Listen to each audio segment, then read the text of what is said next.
El rol de la justicia debe estar al servicio del equilibrio social, del mantenimiento del orden y el respeto a los derechos humanos. Buenas tardes. Es un placer para mí participar en este curso interdisciplinario en Derechos Humanos, Justicia accesible, eficaz, reparadora y diferencial. Por el tiempo razonable de esta exposición oral, no es posible una descripción completa del sistema de justicia penal internacional y del Estatuto de Roma. Sin embargo, vamos a esbozar los aspectos esenciales del sistema. En una segunda parte, nos gustaría presentar un video institucional sobre la Corte, con la intención de que puedan observar y tengan una idea de cómo la Corte funciona y facilita el acceso a la justicia.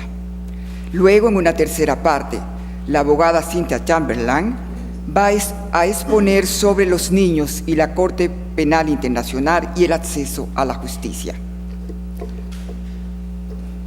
El sistema de justicia penal internacional tiene por objetivos la preservación de la paz y la seguridad mundial, la protección de los derechos humanos y la disminución de los daños humanos y económicos que resultan de los conflictos.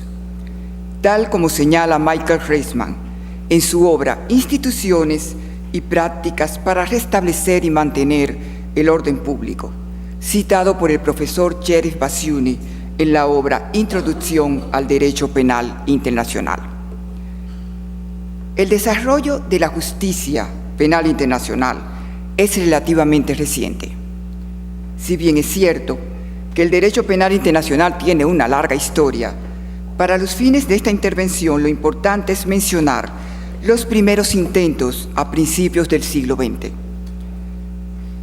Después de la Primera Guerra Mundial, los aliados establecieron una comisión para investigar a aquellos responsables de iniciar esa guerra y cometer violaciones a las leyes de guerra, y qué tribunal podría ser apropiado para el juicio. En marzo de 1919, determinaron que los poderes centrales eran los responsables de iniciar la guerra y que hubo violaciones a las leyes de guerra y humanidad. Recomendaron que los altos oficiales, incluyendo el emperador, fueran juzgados en base a la responsabilidad del superior. Sin embargo, este primer intento de juzgar a un jefe de Estado no fue posible, ya que el emperador William II buscó refugio en los Países Bajos, que se negó a entregarlo. A partir de 1945, la justicia penal internacional tomó un nuevo giro, como resultado de las atrocidades cometidas en la Alemania nazi. Los aliados crearon los tribunales militares internacionales de Nuremberg para juzgar a los líderes nazis, y el de Tokio, establecido en el año 1946 para juzgar a los criminales de guerra del continente asiático. En la década de los años 90, en respuesta a dos conflictos específicos, la guerra en la antigua Yugoslavia, a partir de 1991, y el genocidio entre Tutsi y Hutus en Ruanda en 1994, las Naciones Unidas creó el Tribunal Penal Internacional para la Ex-Yugoslavia, con sede en La Haya, Países Bajos, y el Tribunal Penal Internacional de Ruanda, con sede en Arusha, Tanzania.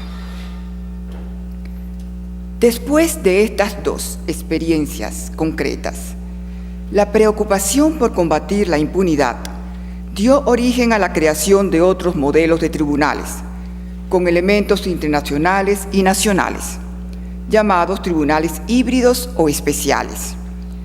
Están los modelos desarrollados para Sierra Leona, Kosovo, Timor del Este, Camboya y Bosnia. Otros son el Tribunal Internacional para el Líbano y los tribunales especiales para Irak y Serbia. Cada modelo es diferente, tanto por sus orígenes como por las bases legales para establecerlos. Por ejemplo, en el caso de Sierra Leona y Camboya, se crearon como consecuencia de una guerra civil y grandes violaciones de los derechos humanos. han surgido de un acuerdo entre las Naciones Unidas y el gobierno posterior al conflicto. La creación de un Tribunal Penal Internacional permanente es uno de los grandes progresos del sistema de justicia penal internacional.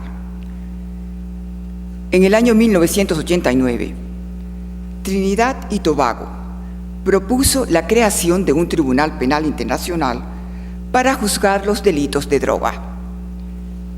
Sin embargo, el Estatuto de Roma de 1998 estableció una nueva institución judicial de carácter permanente para investigar y juzgar crímenes internacionales, pero no incluye los delitos de narcotráfico como tal.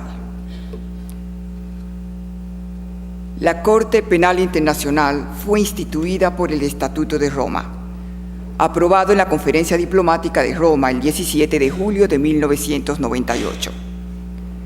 El Estatuto de Roma entró en vigor el 1 de julio del año 2002, luego que 60 Estados partes ratificaran dicho instrumento. La Corte es una institución permanente, con personalidad jurídica propia, lo que es fundamental para el efectivo cumplimiento de su mandato.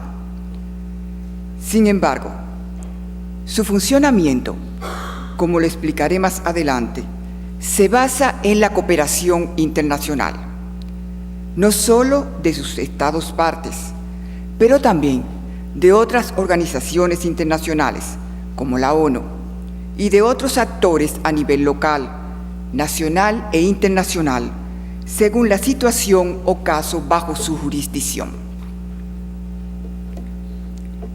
El preámbulo del Estatuto de Roma describe los propósitos vitales que podríamos resumir de la siguiente manera.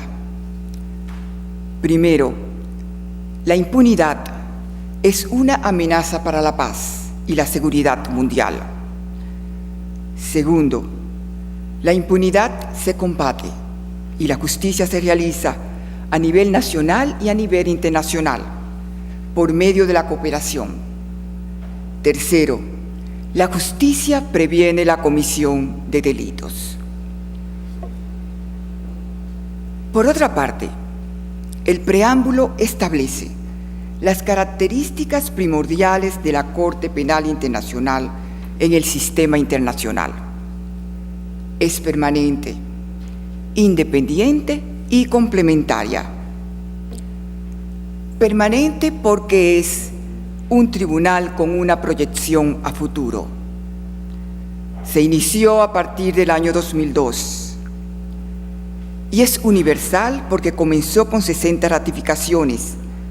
Ya llevamos más de 120 y pretendemos ser universal. Independiente porque es una organización con personalidad propia, con una personalidad jurídica propia. Complementaria porque es una jurisdicción que solo funciona como último ratio, cuando la jurisdicción nacional competente no quiere o no puede investigar, enjuiciar o condenar.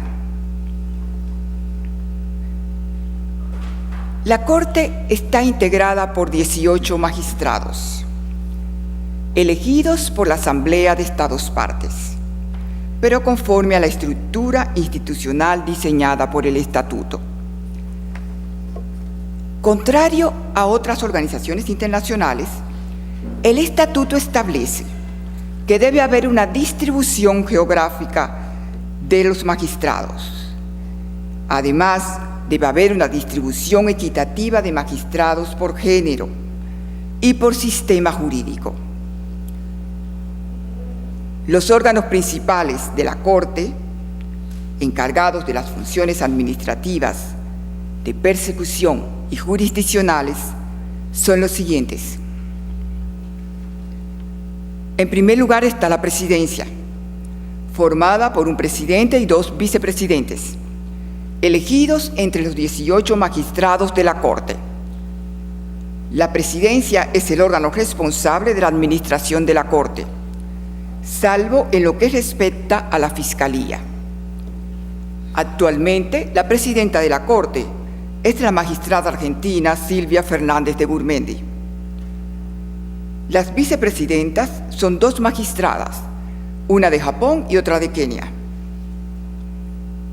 Las funciones judiciales son ejercidas por los jueces distribuidos en 3 secciones diferentes de cuestiones preliminares, primera instancia y apelaciones. Cada sección, a su vez, está integrada por salas de 3 jueces, salvo la sala de apelaciones, que se compondrá de todos los magistrados de la sección de apelaciones, es decir, 5 jueces.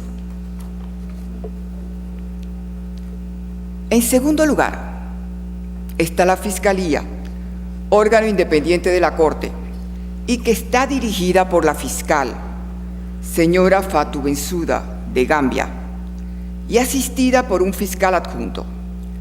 Ambos son elegidos por la Asamblea de Estados Partes.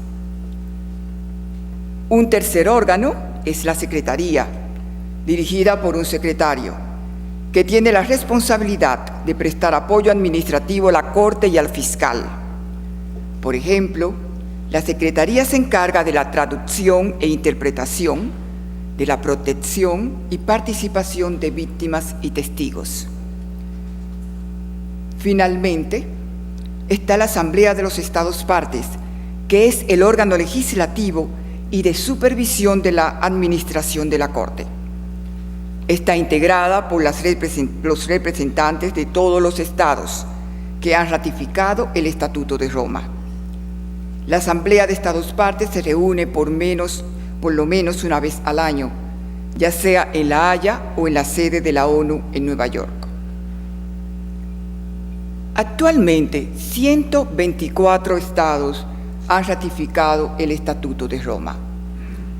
Recientemente, la Corte le dio la bienvenida a El Salvador en su calidad de nuevo Estado parte. En el continente americano, faltan aún algunos países por ratificar. En Centroamérica, Nicaragua. En el Caribe, Cuba, Haití, Bahamas y Jamaica. Y claro, el ausente más conocido, los Estados Unidos de América. No hay situaciones en el continente americano, pero sí ha habido exámenes preliminares, por ejemplo, en el caso de Colombia y Honduras. Crímenes de la competencia de la Corte.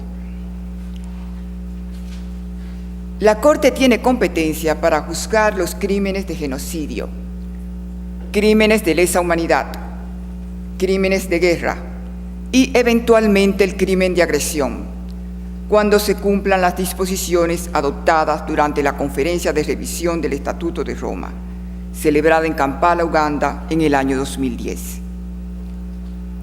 Esta competencia solamente puede ser ejercida cuando el presunto responsable es nacional de uno de los Estados partes o cuando el crimen es cometido en el territorio de un Estado parte. Existen 2 excepciones para el ejercicio de la competencia, sin que se cumplan los requisitos mencionados anteriormente. Cuando un Estado presente una declaración unilateral reconociendo la competencia de la Corte para conocer de una situación en particular. Este es el caso del artículo 12 del Estatuto. Por ejemplo, en el caso de Costa de Marfil, por declaración del presidente de este país, primero en el año 2003 y luego en el año 2011. O cuando el Consejo de Seguridad, en virtud del capítulo 7 de la Carta de la Organización de las Naciones Unidas, remita una situación a la Corte, artículo 13 del Estatuto. Ese fue el caso de la remisión de la situación en Darfur, Sudán, en el año 2005, y luego de Libia, en el año 2011. Es importante señalar que la Corte no ejerce su jurisdicción de manera retroactiva, es decir, que está limitada en el tiempo a la fecha en que entró en vigor el Estatuto de Roma, el 1 de julio de 2002. La Corte no podrá conocer de los crímenes que se hayan cometido con anterioridad a la entrada en vigor del Estatuto. Y para un Estado haya ratificado el Estatuto después de esta fecha, solamente después de la entrada en vigor del tratado para dicho Estado. Requisitos de admisibilidad. Como lo estipulé anteriormente, corresponde a los Estados, en primer lugar, ejercer su jurisdicción penal contra los responsables de los crímenes internacionales, ya que la Corte Penal Internacional, conforme a las disposiciones de los artículos 1 y 17 del Estatuto de Roma, es una institución complementaria a las jurisdicciones nacionales. El principio de complementariedad significa que las jurisdicciones nacionales tienen prioridad, salvo que el Estado competente sea incapaz de llevar a cabo tales procedimientos o no quiera iniciar una investigación o persecución.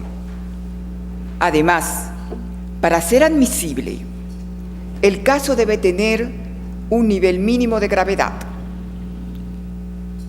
Asimismo, según el artículo 53 del Estatuto y la política de la Fiscalía, otro criterio aplicable es el interés de la justicia. La misma Fiscalía lo ha definido como una consideración compensatoria en que se evalúa si, teniendo en cuenta la gravedad del crimen y los intereses de las víctimas, de todos modos, hay razones sustanciales para creer que una investigación no redundaría en el interés de la justicia. La Fiscalía puede iniciar una investigación de 3 maneras diferentes. Primero, los Estados pueden remitir situaciones al fiscal. Segundo, el Consejo de Seguridad de las Naciones Unidas puede pedir a la Fiscalía que inicie una investigación, como señalamos anteriormente. Y tercero, la Fiscalía puede iniciar investigaciones de oficio sobre la base de informaciones o denuncias recibidas. En este último caso, la fiscal debe solicitar la autorización previa de la Sala de Cuestiones Preliminares.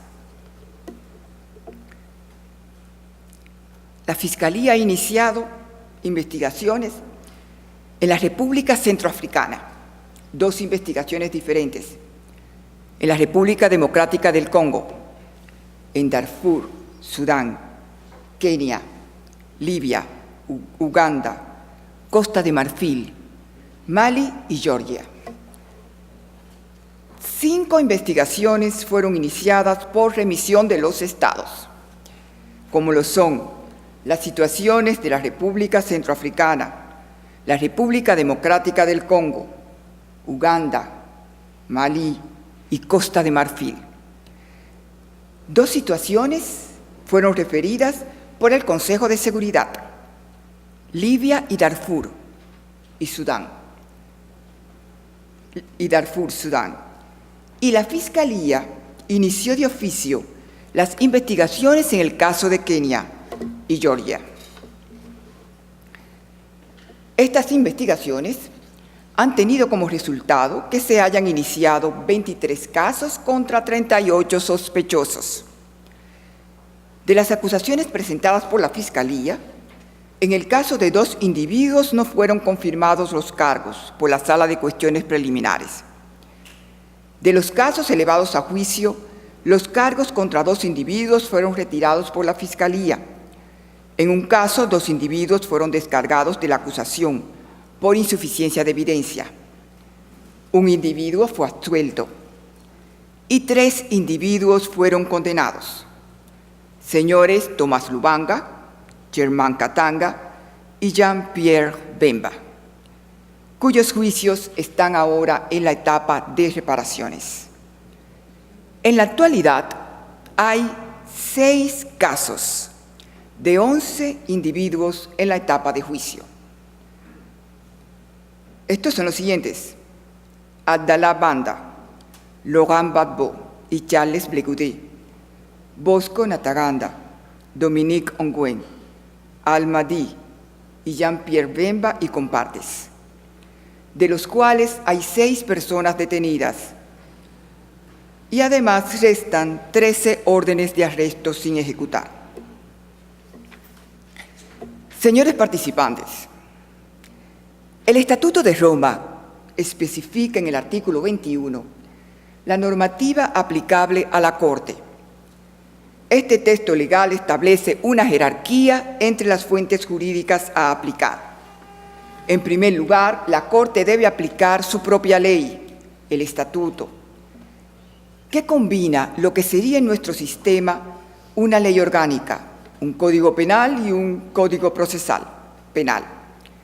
Los elementos de los crímenes, que constituyen una guía de interpretación más detallada de los tipos penales, y las reglas de procedimiento y prueba, que sería un código procesal más detallado.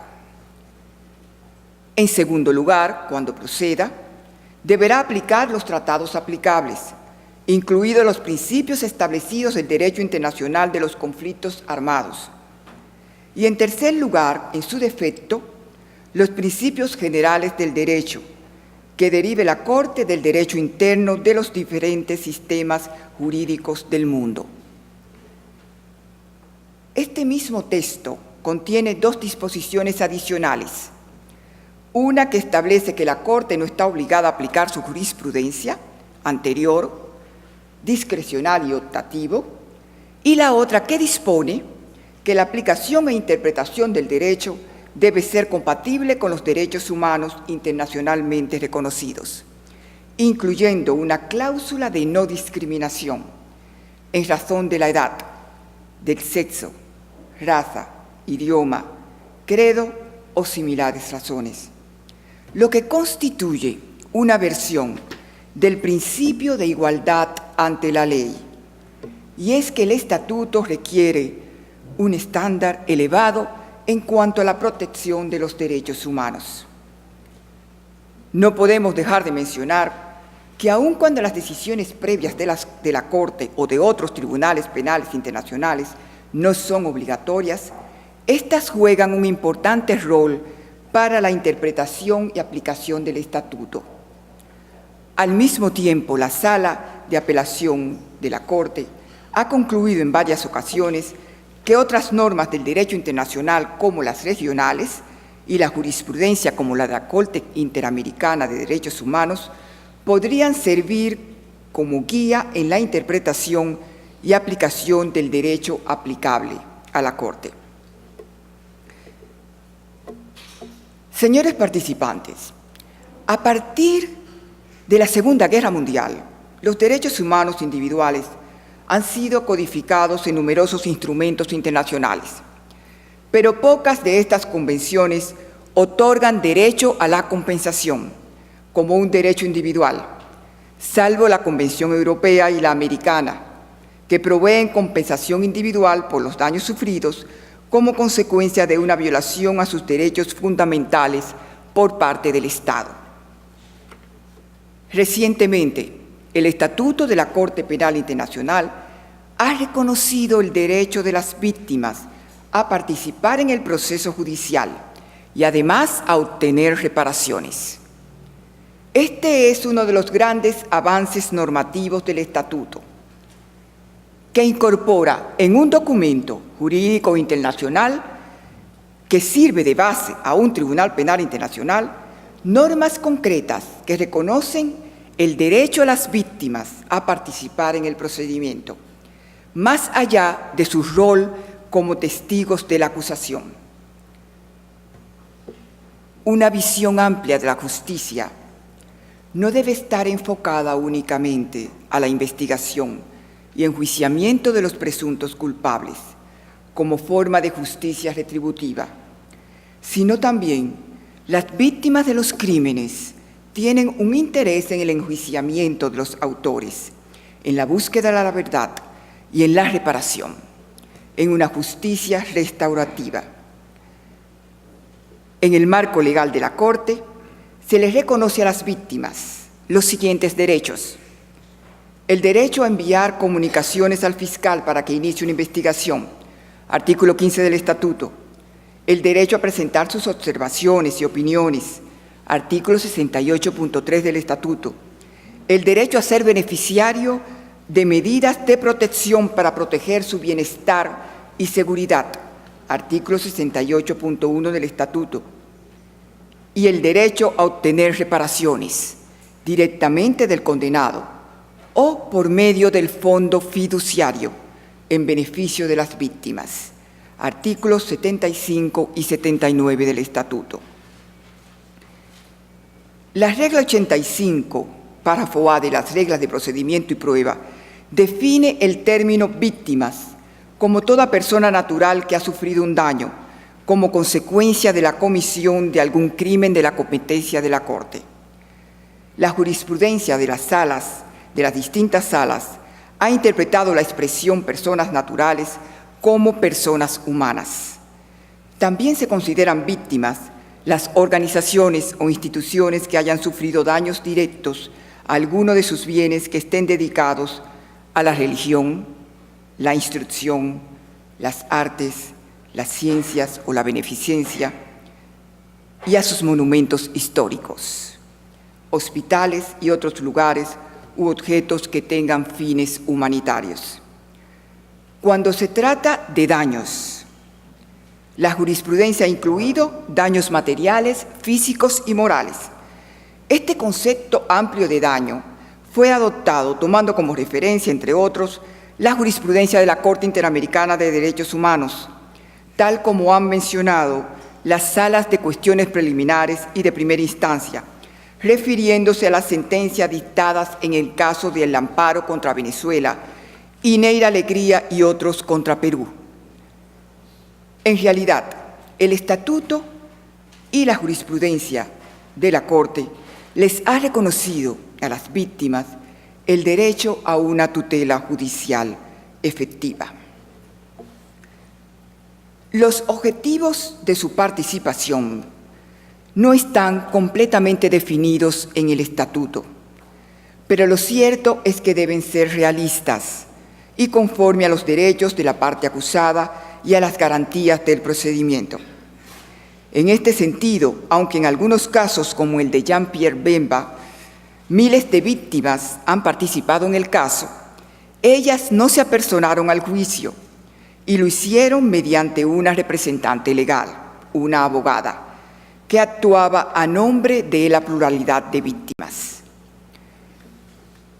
Evidentemente, los objetivos deben ser para contribuir a la persecución y obtener reparación.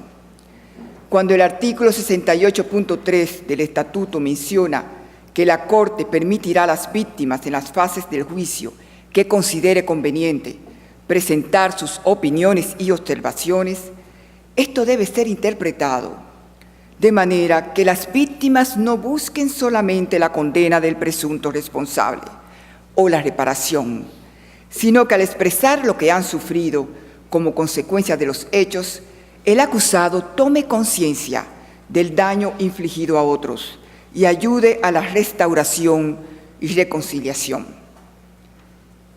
Las víctimas o sus sobrevivientes muchas veces solamente desean que se reconozca el daño sufrido por ellas y su dignidad sea restaurada, a veces con el reconocimiento público de responsabilidad y de desagravio a las víctimas. Otro aporte de la jurisprudencia de la Corte Interamericana de Derechos Humanos en materia de acceso de las víctimas se refiere al análisis realizado por la Sala de Cuestiones Preliminares 1 del artículo 68.3 del Estatuto y la interpretación de lo que constituyen fases convenientes para la participación de las víctimas. En esta decisión, en el caso de la Fiscalía contra Katanga y Nuguyolo, el 13 de mayo de 2008, la Sala se refirió a la jurisprudencia de la Corte Interamericana sobre los derechos de las víctimas a la verdad y a la justicia. Rechazó las alegaciones de la Fiscalía de que las víctimas no tienen interés alguno en la determinación de la culpabilidad o inocencia de las personas imputadas ante la Corte Penal Internacional. La Sala de Cuestiones Preliminares estableció que no solamente son importantes los derechos a la verdad y a la justicia, sino también el derecho de las víctimas a la identificación, enjuiciamiento y castigo de los presuntos responsables, de manera que se evite la impunidad. Es preciso reconocer que con la participación de las víctimas se obtiene no solamente información de los hechos, sino también del contexto sociocultural que ayudan a comprender los hechos que la Corte debe juzgar. De esta forma, las víctimas ayudan a la función de la Corte a establecer la verdad. A través de su intervención, las salas pueden conocer la realidad de las comunidades afectadas y cuestiones que por la distancia física y cultural es difícil de advertir. En un informe del año 2012 del Relator Especial de las Naciones Unidas sobre la promoción de la verdad, la justicia, la reparación y garantías de no repetición, Pablo de Greiff señaló lo siguiente: la participación de las víctimas reconoce a las víctimas como titulares de derechos, lo que las empodera tremendamente, al igual que a otros. Esto contribuye a que las víctimas ganen terreno en la esfera pública. Tal participación manifiesta, refuerza el derecho a la verdad. La formalización de métodos de participación de las víctimas representa un reconocimiento de que las víctimas han jugado un papel crucial, no solo en la iniciación de los procedimientos, pero también en la recopilación, el intercambio y la preservación de la prueba. Una de las críticas formuladas a los tribunales internacionales es que se encuentran ubicados muy lejos de las comunidades afectadas, que resultan inaccesibles para las víctimas y beneficiarios. Sin embargo, la importancia reside en crear los mecanismos de participación y adaptarlos a las víctimas y comunidades. Con este fin, la Corte ha establecido 6 oficinas de campo en Kinshasa y Bunia, República Democrática del Congo, en Kampala, Uganda, en Bangui, República Centroafricana, en Nairobi, Kenia, y en Abiyán, Costa de Marfil.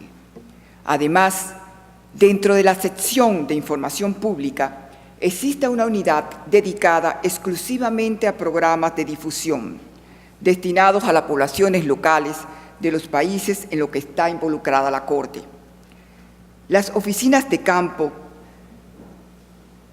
es la cara de la Corte en estas localidades. Tienen personal internacional, pero también local.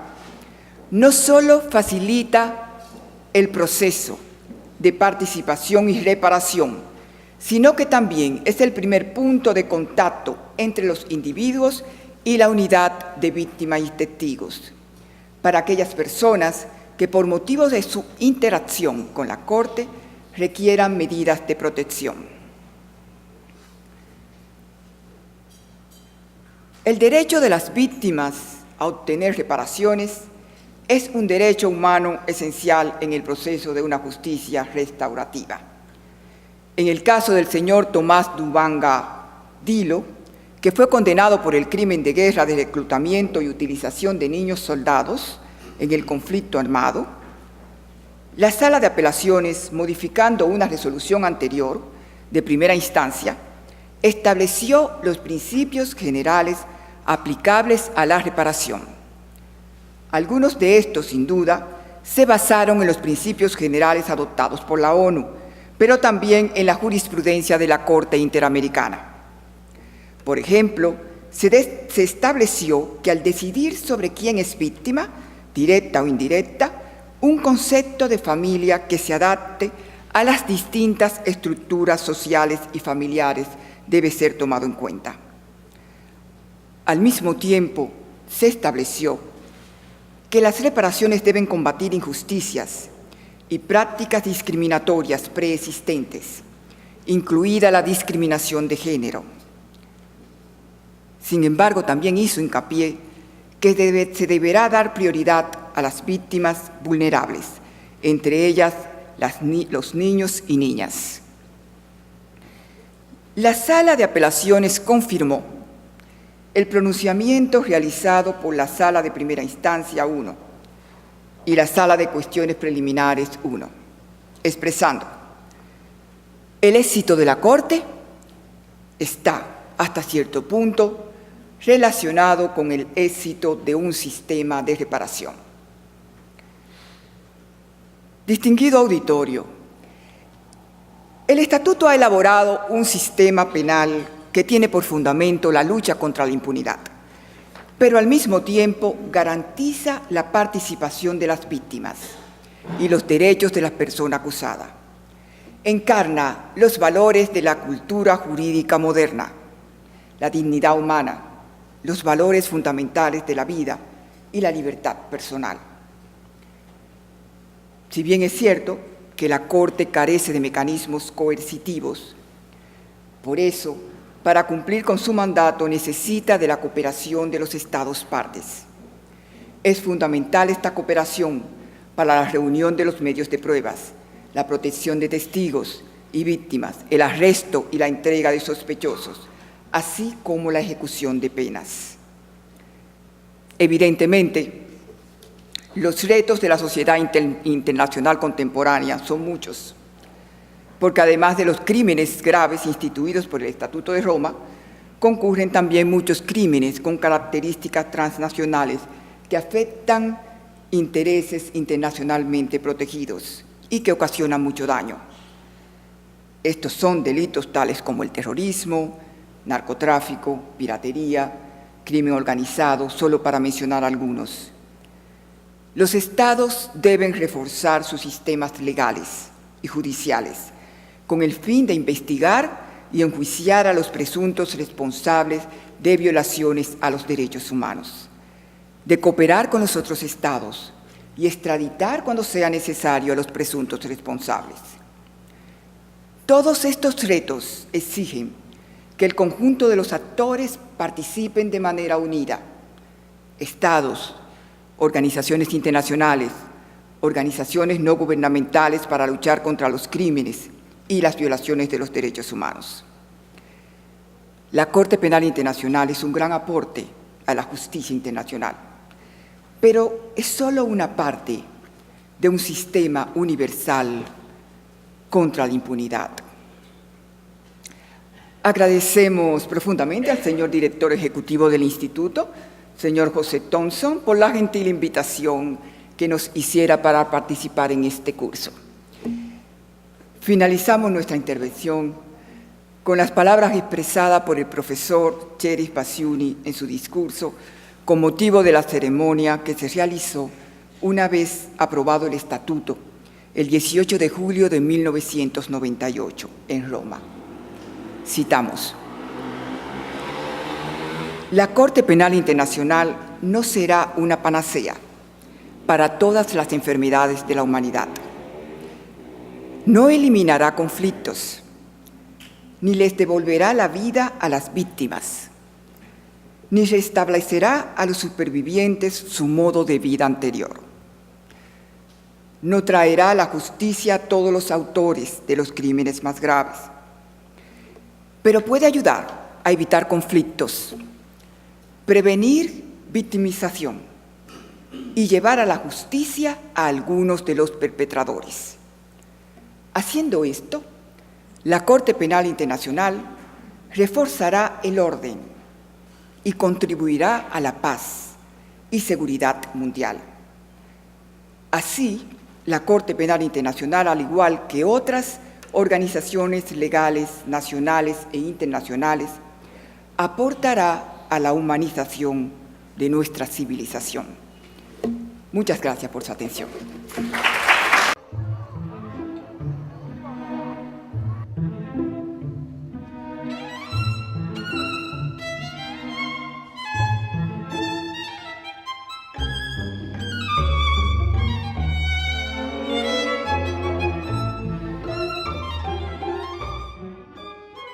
Some of the worst crimes ever known have been committed during the 20th century. Millions of children, women and men have been victims of unimaginable atrocities that have deeply shocked the conscience of humanity. Unfortunately, in the past, such crimes have often gone unpunished. Millions of people died during 2 world wars and in fighting in Rwanda, Sierra Leone and the former Yugoslavia. Although some of the highest military and political leaders accused of committing crimes during these conflicts have been prosecuted by temporary international courts, many crimes remain unpunished. The International Criminal Court is the first permanent court with jurisdiction over the most serious crimes threatening the peace, security and well-being of the world.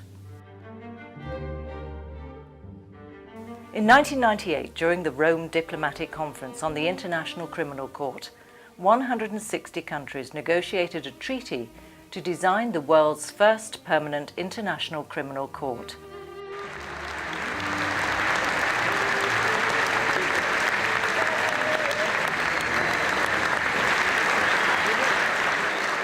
On the 17th of July 1998, after 5 weeks of intense negotiations, 120 nations voted in favour, and on July 1st, 2002, the Rome Statute entered into force after ratification by 60 countries. The court is located in The Hague, the Netherlands. The court has a mandate to try individuals aged 18 and above at the time the crimes were committed and to hold them accountable for the most serious crimes of concern to the international community, that of genocide, war crimes and crimes against humanity committed after 1st of July 2002. The court may exercise jurisdiction over these crimes only if they were committed on the territory of a state party or by one of its nationals. These conditions do not apply if a situation is referred to the prosecutor by the United Nations Security Council, whose resolutions are binding for all UN member states, or in a situation in which a state makes a declaration accepting the jurisdiction of the court. In addition, the court will also have jurisdiction over the crime of aggression once a definition has been adopted by the Assembly of State Parties. The court is intended to complement, not to replace, national criminal justice systems. It can prosecute cases only if national justice systems do not carry out proceedings or when they claim to do so, but in reality are unwilling or unable to genuinely carry out such proceedings. This fundamental principle is known as the principle of complementarity. Since 2002, the court has developed into a professional institution with a 4-part structure. Although housed in the same building, the 4 organs of the court carry out distinctive mandates: the presidency, chambers, the office of the prosecutor and the registry.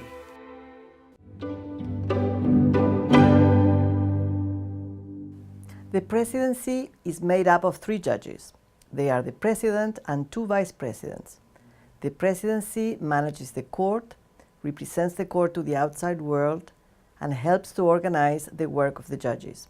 The presidency is also responsible for carrying out other tasks, such as supervising the punishment imposed on persons found guilty by the court. The decisions in the courtroom are taken by the judges. The judges work together in small groups called chambers. There are 3 kinds of chambers at the court: the pre-trial and trial chambers. Each consists of 3 judges per chamber, and the appeals chamber has 5 judges. I, Elizabeth Odio Benito, solemnly undertake that I will perform my duties and exercise my powers de juge de la Cour pénale internationale en tout honneur et dévouement, and that I will respect the confidentiality of the investigations and prosecutions and the secrecy of deliberations. The court is composed of 18 judges who are elected for terms of office of 9 years by the Assembly of States Parties. The judges are chosen from among persons of high moral character, impartiality and integrity, who possess the qualifications required in their respective states for appointment to the highest judicial offices. The election of the judges takes account of the need to represent the world's principal legal systems, a fair representation of men and women, and equitable geographical distribution. The pretrial judges take decisions that have to be taken in court before the trial begins. This includes the decisions to issue arrest warrants and to confirm or dismiss the charges against the person suspected of a crime within the jurisdiction of the court. They also ensure that the investigation respects the rights of the defense, the suspect and his lawyer, and protect the rights and interests of the victims and witnesses. The trial judges decide whether the accused person is innocent or guilty of the crimes concerned. If they find him guilty, they decide on the punishment of the crime and on any reparation to be awarded to the victims. They must also ensure that the trial is fair, does not take too long, that the accused person is treated fairly, and that the victims and witnesses are protected. The appeals chamber has all the powers of the trial chamber during the proceedings on appeal. The 5 judges that constitute the appeals chamber can confirm, reverse, or amend the decision or sentence, or order a new trial before a different trial chamber. The registry is the biggest organ of the court. Its core functions are to provide administrative and operational support to the judiciary and to the office of the prosecutor. It also provides support for its own activities concerning defense, victims, communications and security. It helps to service the court and develop effective mechanisms to assist victims, witnesses and the defense with a view to safeguarding their rights in accordance with the statute and the rules of procedure and evidence. The registry is headed by the registrar, who is the principal administrative officer of the court. The aim of the services provided by the registry is ultimately the conduct of fair, effective and expeditious public proceedings. Beyond its activities at the court's HQ, the registry is in charge of field operations in support of investigations and prosecutions. It supports the work of counsel teams, both the defence and legal representatives of victims, as well as activities undertaken by the Trust Fund for Victims. In the field, the registry is responsible for ensuring the protection of witnesses, victims, and the effective participation of the latter. It's also involved in outreach activities with the affected communities.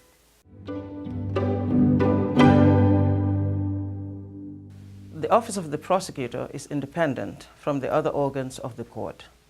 It is responsible for investigations into crimes and for the prosecution of those crimes in the courtroom. The mandate of the office is to conduct investigations and prosecutions of crimes that fall within the jurisdiction of the court. That is, the crime of genocide, crimes against humanity, and war crimes. The procedural regime of the International Criminal Court is largely a combination of 2 different systems, common law and civil law systems. It always starts with the initiation of an investigation.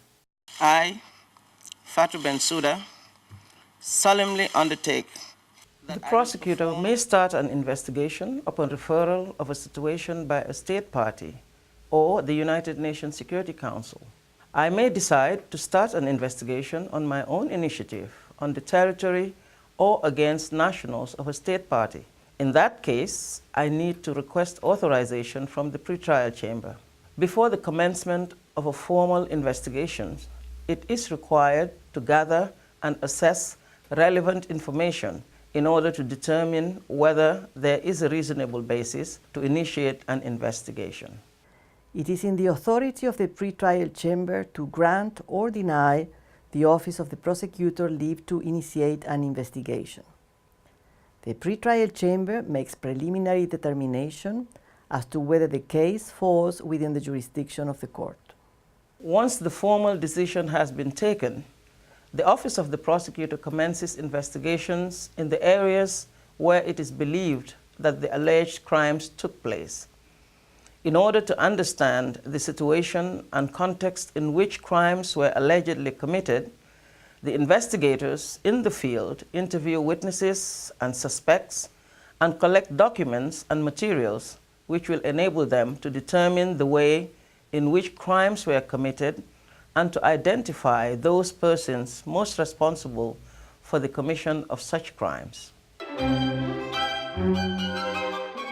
When the investigators return from the field, all the evidence they've collected is thoroughly examined in order to piece together the chain of events and establish the criminal responsibility of those who designed the plans, gave the orders, or otherwise supervised or failed to prevent the commission of crimes. It is a policy of the Office of the Prosecutor that investigations focus on those individuals who bear the greatest responsibility for the crimes committed in a situation under investigations.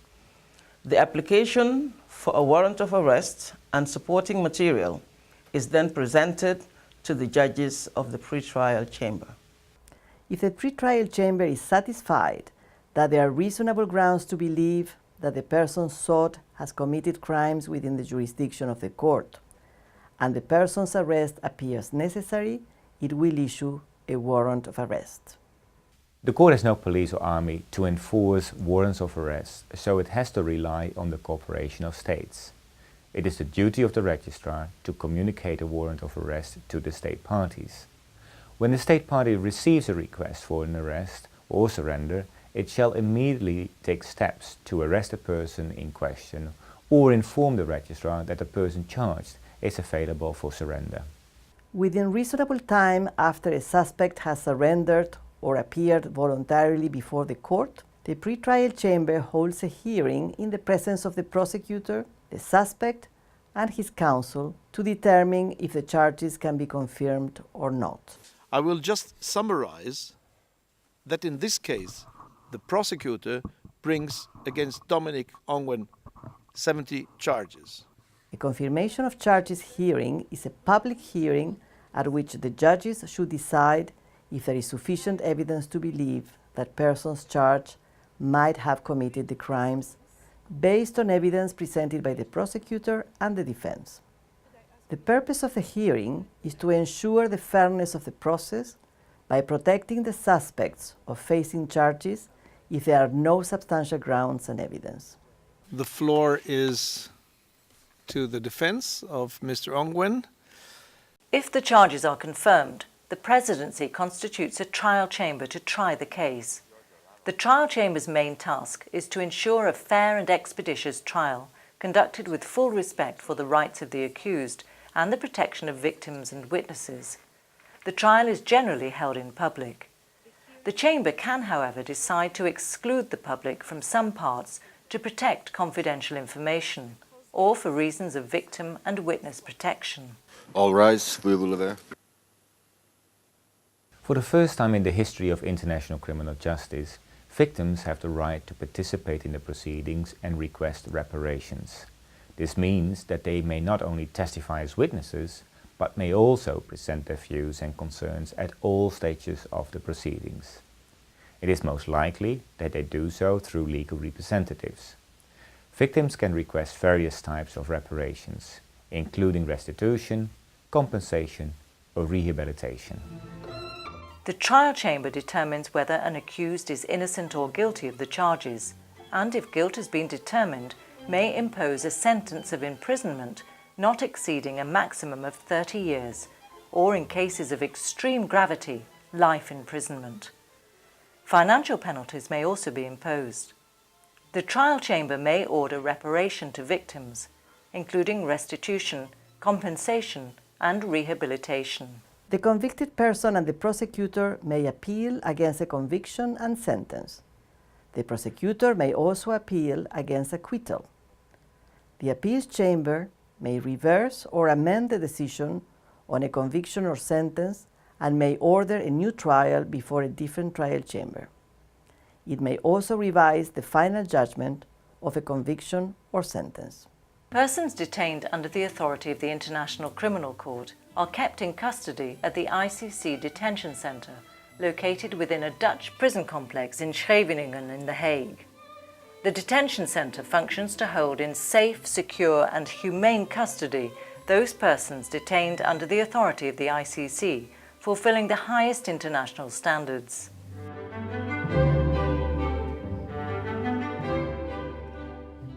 Whilst in the detention facility, the court has to ensure the mental, physical and spiritual welfare of detainees within an efficient system of detention. Detainees have rights that are guaranteed by various court rules and regulations. They are entitled to privacy with their defence lawyers, diplomatic states representatives, visits by their minister or spiritual advisor, as well as family members. They have access to fresh air, recreational time and sports activities, access to library and books, news, television, computers and medical care within the facility. Detainees are provided with food, but they can also cook themselves according to their taste and cultural requirements. Detainees are presumed innocent until proved guilty, so they're not sentenced and in jail, but awaiting trial. If they are sentenced, they will be transferred to a prison outside of the Netherlands, to a state that has voluntarily agreed to accept the prisoner. For the first time in the history of international criminal justice, victims have the right to participate in proceedings and request reparations. This means that they may not only testify as witnesses, but may also present their views and concerns at all stages of the proceedings. To assist victims, the court has established within the registry the Victim Participation and Reparation section and the Victims and Witnesses unit. The VPRS assists victims in relation to their applications for participation in the proceedings and reparations. It also assists victims in obtaining legal advice and organizing their legal representation. The Victims and Witnesses unit provides protection and psychological support to victims who appear before the court as witnesses. This unit is also responsible for witness protection programs. The Office of Public Counsel for Victims provides support and assistance to the legal representative of victims participating in the proceedings, as well as asking for reparations. It is also available to provide legal assistance to victims without charge. This is a new step in international criminal justice, which seeks to ensure the effective participation of victims before the court. The court may order various types of reparation to victims, including compensation, restitution and rehabilitation. At the end of a trial, the trial chamber may decide to order a person convicted by the court to make reparations to victims of crimes for which he or she has been found guilty. The court may award reparations either on an individual or collective basis. The Assembly of State Parties established the Trust Fund for Victims in order to help implement reparation awards ordered against convicted persons. The Trust Fund for Victims forms an essential part of the International Criminal Court's innovative mandate towards victims and is an acknowledgement that justice for genocide, crimes against humanity and war crimes cannot be met by retribution alone. The Assembly of States Parties is the court's management oversight and legislative body and is composed of representatives of the states which have ratified or acceded to the Rome Statute. The Assembly of States Parties has a bureau consisting of a president, 2 vice presidents and 18 members elected by the Assembly for a 3-year term, taking into consideration equitable geographic distribution and adequate representation of the world's principal legal systems. It has a permanent secretariat at the seat of the court in The Hague. The Assembly of States Parties makes decisions on various issues, such as the adoption of normative texts and the budget, the election of the judges, and the election of the prosecutor and deputy prosecutors. The court is a testament to the international community's commitment to putting an end to impunity and to establishing a new system approach based on respect for justice and the rule of law. States, international organizations, and civil society have worked for years to develop a system of international criminal justice fit for humanity in the 21st century. Over the past 15 years, the International Criminal Court has gone from an idea on the agenda of the General Assembly Sixth Committee and International Law Commission to a robust judicial institution built on the highest principles of international law. It is our collective responsibility to ensure that this system of international criminal justice becomes credible, effective, and that it prevails.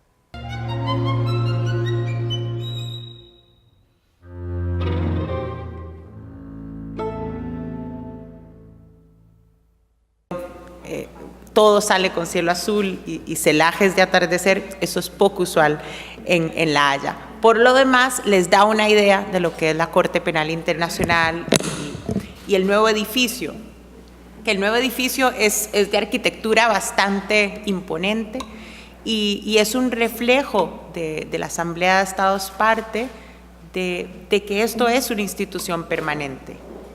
Hasta diciembre del año pasado estuvimos en un edificio alquilado, primero donado por el gobierno holandés y luego alquilado por el gobierno holandés, con lo cual tenía todavía algo de temporal la Corte Penal Internacional. Con esta nueva sede, pues se da paso a también, de una manera simbólica quizás, dar la Asamblea de Estados Parte, dar luz verde, una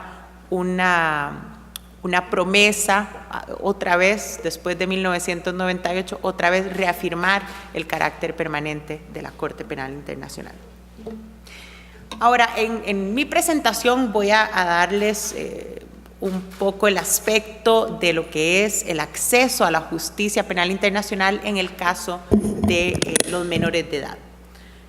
Porque el tema de este curso es la accesibilidad eficaz, reparadora y diferenciada. Una justicia que es universal, como quiere ser la Corte Penal Internacional, tiene que ser accesible a todos. Y cuando nos ponemos a pensar en las situaciones actualmente bajo investigación y las que han sido enjuiciadas en la Corte Penal Internacional, que es el continente africano, la mayor parte de la población de estos países, lo mismo pasa en América Latina, son menores de edad, son continentes jóvenes. Entonces, una justicia que no incluya a esta población joven no se puede llamar reparadora, no se puede llamar accesible. Ahora, cuando hablamos de accesibilidad a la justicia penal internacional, a la Corte Penal Internacional, y en el caso de la niñez, pero también en el caso de otras, lo que llamamos poblaciones pobres de información o mal informadas, que pueden incluirse grupos étnicos que no hablen el idioma oficial, las mujeres casi siempre discriminadas en muchas sociedades, especialmente, por ejemplo, en las situaciones en las que actualmente está involucrada la Corte Penal Internacional. Quien no conoce sus derechos no los va a ejercer y no los va a gozar. Entonces, accesibilidad a la justicia penal internacional, en el caso de la Corte Penal Internacional, muy importante que las víctimas, las poblaciones, la población afectada por un conflicto armado o por violaciones graves de derechos humanos, conozcan que la Corte Penal Internacional existe. Como la magistrada Herrera lo expuso en su presentación, la Corte Penal Internacional puede iniciar una investigación porque se la remite un Estado parte o el Consejo de Seguridad bajo el artículo 13 del Estatuto de Roma, pero también de oficio la Fiscalía puede iniciar una investigación. ¿Y cómo decide la Fiscalía iniciar una investigación?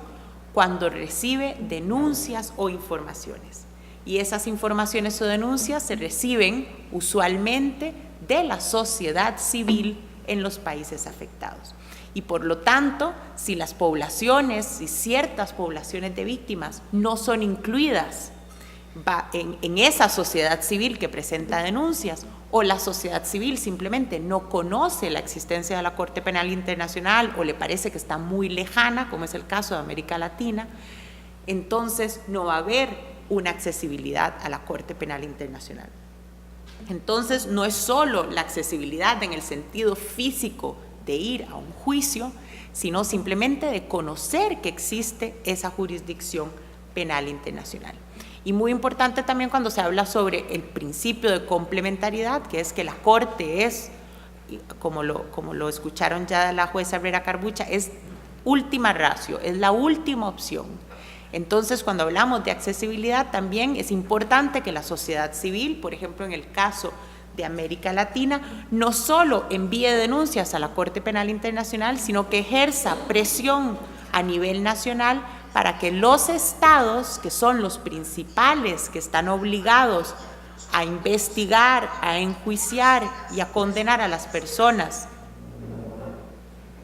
responsables de estos delitos, sean los que enjuicien, porque efectivamente la Corte Penal Internacional está muy lejos geográficamente de los estados donde se cometen los delitos, en la mayoría de los casos. Entonces, lo ideal es que se enjuicien a nivel nacional.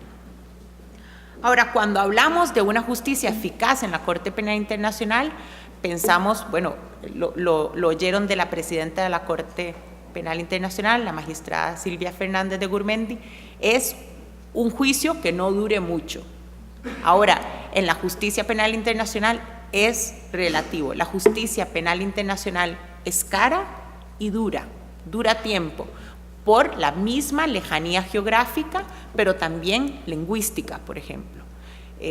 Un caso que me gusta siempre explicar es el caso Banda y Yerbo en Darfur, donde los dos acusados hablan un idioma que se llama el Sagawa, que es un idioma que solo existe oralmente, no existe escrito.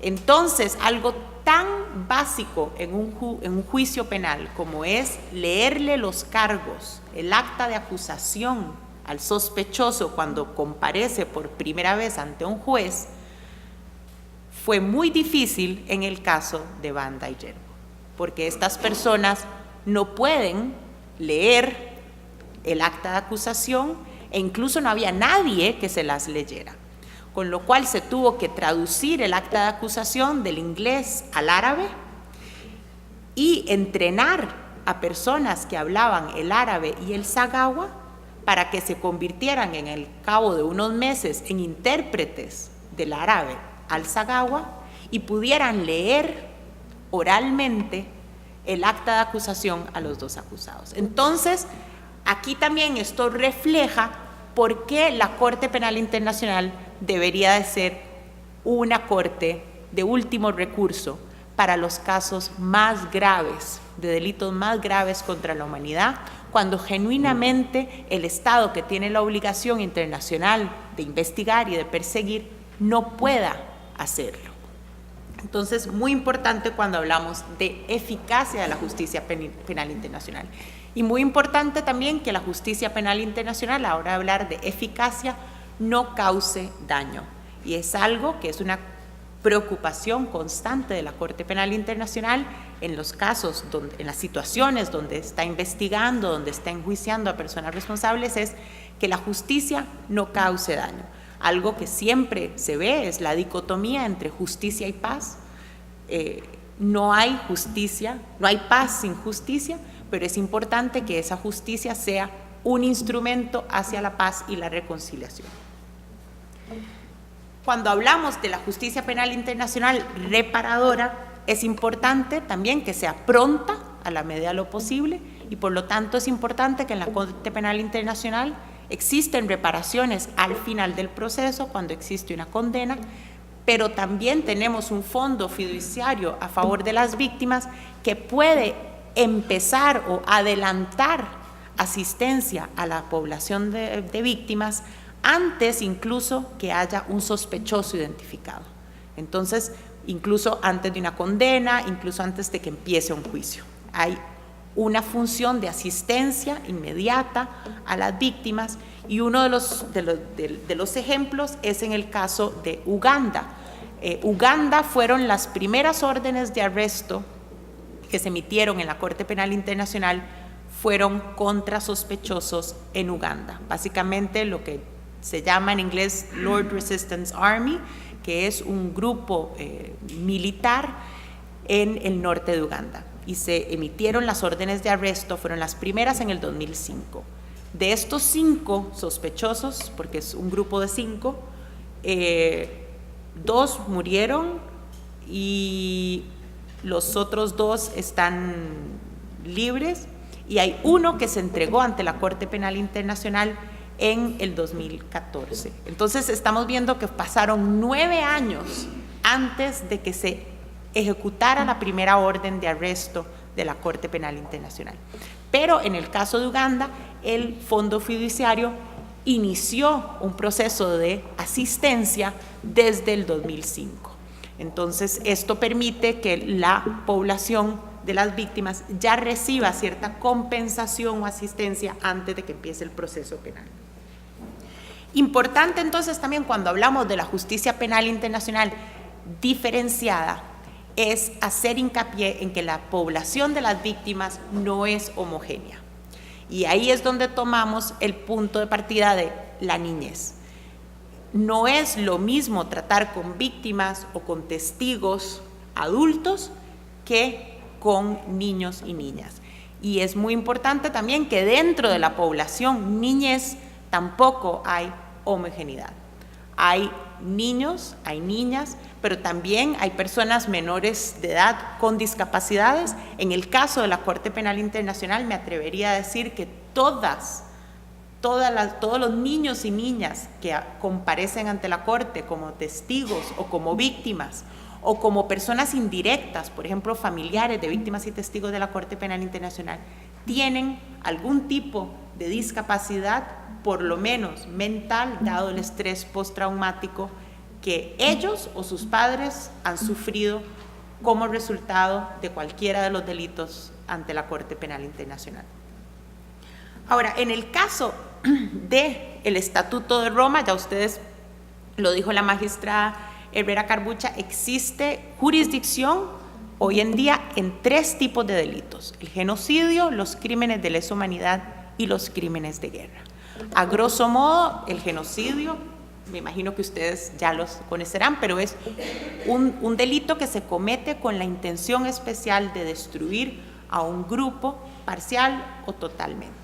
Un grupo étnico, un grupo nacional, racial, religioso.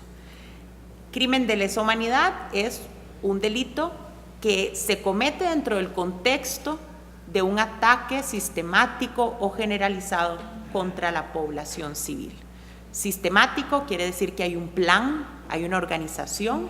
Generalizado, estamos más hablando de cuantificación. Estamos hablando de no un homicidio por ahí, sino algo mucho más generalizado, una masacre, pensemos. Y está el crimen de guerra, que es un delito cometido dentro del contexto de un conflicto armado internacional o no internacional. Y dentro de estos delitos el Estatuto de Roma tipifica algunos delitos que son específicos contra la niñez, es decir, delitos cuyo elemento material es la niñez. Si no hay un niño o una niña involucrados en estos delitos, no hay una comisión. El ejemplo clásico, el reclutamiento de niñas y niños soldados. Es quizás el ejemplo que a todos se nos viene a la mente. Y luego hay delitos que afectan a la niñez de una manera desproporcional en relación con la población adulta. Por ejemplo, la violencia sexual. ¿Por qué afectan desproporcionalmente a la niñez? Porque exactamente por estar en un proceso de desarrollo, no es lo mismo sufrir de crímenes de lesa humanidad cuando se tiene 25 años, que ya se formó moralmente, podemos decirlo, la personalidad humana de ese individuo, que cuando se sufre de un crimen de lesa humanidad, por ejemplo, de violencia sexual, cuando esa persona es menor de edad. El estrés postraumático, en el caso de Lubanga tuvimos una experta en estrés postraumático que vino a hablarnos sobre el resultado del reclutamiento de niños soldados en la mente humana, y le explicaba a los jueces cómo la mente de un niño es plástica. ¿Qué quiere decir? Y usaba la palabra plástica, ¿verdad? Como la plasticina, se puede moldear. Entonces, no es lo mismo un adulto que es reclutado por 1 o 2 años que un niño de 13, 14 años que es reclutado en el seno de un grupo armado y que va a presenciar homicidios, que va a presenciar violaciones a esa temprana edad. Entonces, el efecto incluso no solo afecta a ese niño, a esa niña, sino que puede afectar incluso a las generaciones venideras, es decir, al niño o niña de esa víctima. Un caso particular que tenemos hoy en día en la Corte es este mismo acusado de Uganda, que les decía que se entregó a la Corte hace un tiempo. Él se le acusa de reclutamiento de niños soldados, pero él mismo fue reclutado cuando tenía 10 años. Entonces, eso no lo exime de responsabilidad penal, por eso es que está compareciendo ante la Corte Penal Internacional, pero sí posiblemente se podría tomar en cuenta cuando se le imponga una pena, como un atenuante. Ahora, otros delitos que existen contra la niñez, en el Estatuto de Roma está el delito de la prevención de nacimientos, que es un delito pues delicado hablar de niñez, porque obviamente no es universalmente aceptado que hay niñez antes del nacimiento, pero es la prevención de esa niñez, la prevención de nacimientos. Está también el delito de deportación forzada de niños y niñas, que es un delito que, contrario al delito de reclutamiento, en el delito de reclutamiento estamos hablando de niños menores de 15 años, pero que obviamente, porque se necesita cierta fuerza física para ser reclutados, estamos hablando casi siempre de niños mayores de 8 años, usualmente entre los 10 y los 15, y muchas veces mayores de 15, con lo cual quedan excluidos o desprotegidos de la jurisdicción de la Corte, porque la Corte solo tipifica menores de 15 años. La deportación forzada de niños, en cambio, estamos hablando de niños muy pequeños, porque si lo que queremos es destruir a un grupo étnico o religioso, lo que queremos es alejar a esa niñez a muy temprana edad de su grupo para que pierda esa identidad nacional o religiosa. En los crímenes de lesa humanidad, el Estatuto de Roma tipifica bastante detalladamente lo que es los crímenes de violencia sexual. No es que fue una creatividad que surgió en la Conferencia de Roma en 1998, básicamente el Estatuto de Roma tipifica, copia y pega lo que se desarrolló en la jurisprudencia del Tribunal Penal Internacional para la antigua Yugoslavia y el Tribunal Penal Internacional de Ruanda. Entonces vemos los delitos de esclavitud sexual, de prostitución forzosa, de embarazo forzoso, esterilización forzosa. También está el crimen de lesa humanidad de persecución, que podría incluir la persecución de la niñez como un grupo social. Ahora, ¿cómo interactúan las niñas y niños ante la Corte Penal Internacional? Existe, porque los primeros casos ante la Corte Penal Internacional fueron de delitos de reclutamiento de niñas soldados. Entonces existe quizás la falsa noción de que la mayoría de los niños que participan ante la Corte son víctimas y testigos que comparecen ante los jueces. Es cierto, se ha dado muchos casos, pero no son la mayoría de los niños. La mayoría de las niñas y niños que interactúan ante la Corte Penal Internacional lo hacen indirectamente, como dependientes, como familiares de los testigos y de las víctimas que comparecen ante el tribunal. Con lo cual es importante tomar en cuenta, por ejemplo, cuando se va a reubicar a un testigo, es importante tomar en cuenta quiénes son sus dependientes, si hay niños y niñas dentro de ese grupo familiar y, por ejemplo, entonces decidir a dónde se les va a reubicar, si se va a reubicar a nivel nacional, a nivel internacional, o si es mejor prescindir de ese testimonio, por ejemplo, para poder salvar una vida familiar o una identidad nacional que se puede perder con un desplazamiento a otro país. Sin embargo, ha habido menores de edad que han comparecido ante el Tribunal Penal Internacional, ante la Corte, como víctimas. Ahora, como lo explicaba la jueza Herrera Carbucha, no han comparecido necesariamente en persona al Tribunal de la Haya, sino que lo hacen por medio de un representante legal, de un abogado, una abogada, muchas veces de su misma nacionalidad, o si es un abogado o abogada europea, pues siempre hay una persona vínculo una persona intermediaria entre las víctimas y el abogado o la corte. También hemos tenido testigos menores de edad, específicamente en el caso Lubanga, los testigos claves de la Fiscalía eran menores de edad. Sin embargo, en ese aspecto, el primer juicio de la Corte Penal Internacional, que fue el de Lubanga, falló la Fiscalía o falló el sistema de justicia penal internacional, puesto que la sala de primera instancia decidió que los testimonios de todos estos niños soldados no se podían utilizar para condenar. ¿Por qué? Porque había muchísimas contradicciones y diferencias en los testimonios. Ahora, entonces es importante cuando hablamos de accesibilidad a la justicia, y es algo que actualmente la Fiscalía de la Corte Penal Internacional trabaja, es encontrar otros medios de prueba o alternativas para que la prueba de estos menores de edad sea preservada. Como les decía, la mente de un niño, una niña es plástica, se moldea, y un juicio penal internacional que dura 5 o 6 años, pues obviamente la memoria de ese testigo es de esperar que vaya a tener contradicciones o a cambiar su testimonio entre lo que pasó y lo que está testificando 5 o 6 años después. Ahora, en la Corte Penal Internacional tenemos medidas de protección para estos testigos y para estas víctimas, tanto dentro de la sala de juicio como fuera de la sala de juicio. Ustedes quizás lo notaron en el video, se vio una toma donde hay una pantalla, el juez está en la pantalla y el testigo está. Es bastante común en los juicios de la Corte Penal Internacional que los testigos no comparecen físicamente en La Haya, sino que lo hacen por medio de videoconferencia.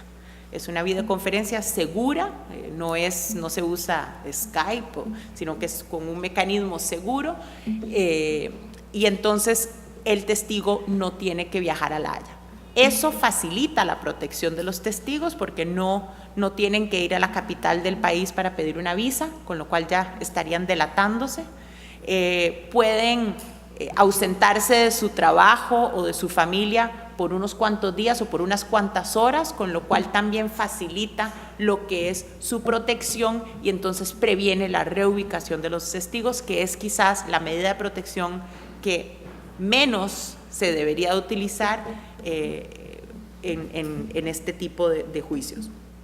También existen otras medidas especiales que se han utilizado para las niñas y niños, como por ejemplo testimonios que son con pausas mucho más cortos, también testimonios donde no hay contacto visual directo con el acusado. Eso se dio en el caso Lubanga, donde se ponía un tipo de cortina o persiana para que no hubiera contacto visual directo. El acusado sí podía ver quién era el testigo por medio de una pantalla, pero no había ese contacto físico visual directo. Ahora, en el caso de la Corte Penal Internacional, la magistrada Vera Carbucha lo explicó, tenemos el artículo 21 del estatuto que nos da el derecho aplicable en la Corte Penal Internacional. Nos da paso por paso qué es lo que debemos aplicar. Y muy importante en el artículo 21 es que nos dice en su párrafo 3 que obligatoriamente la Corte Penal Internacional tiene que utilizar los derechos humanos internacionalmente reconocidos en la aplicación y la interpretación de todo su derecho. Es decir, a pesar de que está, yo siempre digo, a pesar de que está en el párrafo 3 del artículo 21, es en realidad el chapó o la introducción de lo que es el artículo 21. Es decir, todo el derecho aplicable se tiene que interpretar conforme al derecho internacional de los derechos humanos. Ahora, no todo instrumento de derechos humanos es internacionalmente reconocido, pero en el caso de la niñez, por ejemplo, la Convención de los Derechos del Niño es quizás uno de los instrumentos internacionales más universalmente ratificados. Si no hay un nuevo país en el mundo, existe solo Somalia, Estados Unidos y Sudán del Sur que no lo han ratificado, con lo cual la Convención de los Derechos del Niño, por lo menos sus principios fundamentales, como es el artículo 3, que nos habla del interés superior del niño, o el artículo 12, que nos da la obligación de tomar en cuenta el punto de vista de un niño o una niña de acuerdo a su edad y madurez, son principios de aplicación obligatoria para todos aquellos que trabajamos en la Corte Penal Internacional. Y yo le diría que para cualquiera de nosotros que trabaja en cualquier sistema judicial. Entonces, importante, el derecho internacional de los derechos humanos nos da esa especificidad a los que trabajamos en la Corte Penal Internacional para aplicar el derecho de conformidad con los derechos humanos. Si ya estamos hablando de niñas, no solo vamos a referirnos a la Convención de los Derechos del Niño, sino que vamos a referirnos, por ejemplo, a la Convención de la CEDAW. Entonces, muy importante cuando hablamos, el artículo 21.3 del Estatuto de Roma también nos da el principio de no discriminación. Ahí también podemos irnos no solo a la Convención de la CEDAW, sino a las recomendaciones que han hecho los comités de expertos de estos diferentes instrumentos internacionales de derechos humanos. Por ejemplo, ¿qué es el principio de no discriminación? Ahí podemos hablar de discriminación no solo por objetivo, que es la que es más evidente, sino también la discriminación por resultado. Y por ejemplo, les doy un ejemplo en el caso de Kenia. Fue la primera vez que la Fiscalía inició una investigación de oficio. Y cuando se le remitió a la sala las informaciones que enviaban las víctimas, la sala le pidió a la Secretaría que desglosara si había mujeres, si había niños dentro de esos grupos de víctimas. Y lo que quedó muy claro era que la mayoría de las informaciones recibidas por la Fiscalía provenían de hombres de mediana edad y de un grupo étnico específico. Entonces, aquí estamos hablando de una discriminación no de objetivo, pero sí de resultado. Ahora, para terminar, porque creo que ya se nos está yendo el tiempo, es importante también, si estamos hablando de accesibilidad a la justicia penal internacional, y esto les hago el comercial o la publicidad para ustedes, que muchos de ustedes serán operadores jurídicos, serán legisladores en sus países, importantísimo el principio de complementariedad de la Corte Penal Internacional. Es decir, la Corte no tiene por qué tener un juicio, no tiene por qué tener una investigación, si los países que tienen la obligación lo hacen. Y para poder hacerlo de conformidad con los derechos internacionalmente reconocidos de los derechos humanos, es importante implementar, es decir, domesticar el Estatuto de Roma en el ordenamiento jurídico nacional. Entonces, muy importante para que esto en verdad sea una realidad, esta jurisdicción universal, esta justicia penal internacional, es importante entonces domesticar el derecho internacional penal que se establece en el Estatuto de Roma, pero también en los diferentes convenios de derechos humanos, implementarlo, domesticarlo, es decir, ambientarlo, adaptarlo a la realidad jurídica y social de cada país en el ordenamiento jurídico. Y por último, porque también muchos de ustedes pues estarán interesados en sus diferentes carreras la Corte Penal Internacional tiene un programa de pasantías, pero también de profesionales invitados. Existen convenios que a veces se hacen con organismos judiciales nacionales, donde se hacen intercambios.